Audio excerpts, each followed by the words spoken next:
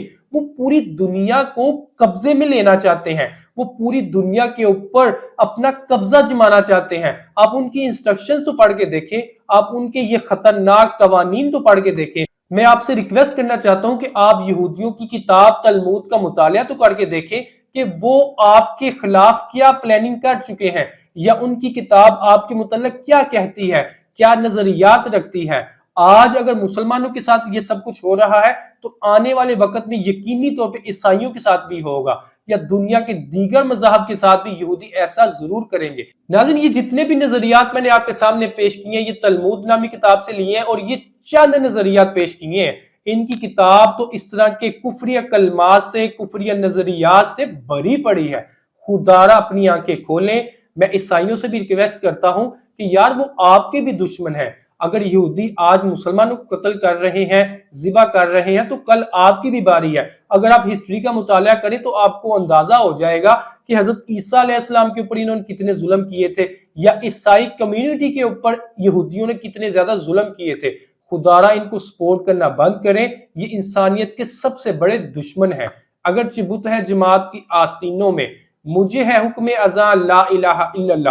اگر آپ کو اس ویڈیو کے حوالے سے یا یہودیوں کے حوالے سے یا تلمود نامی اس کتاب کے حوالے سے کوئی بھی سوال ہے تو آپ مجھے کمنٹ کر کے پوچھ سکتے ہیں۔ انشاءاللہ میں کوشش کروں گا کہ آپ کے ہر سوال کا جواب دے سکوں۔ Thank you. اللہ حافظ۔ پاکستان زندہ باد۔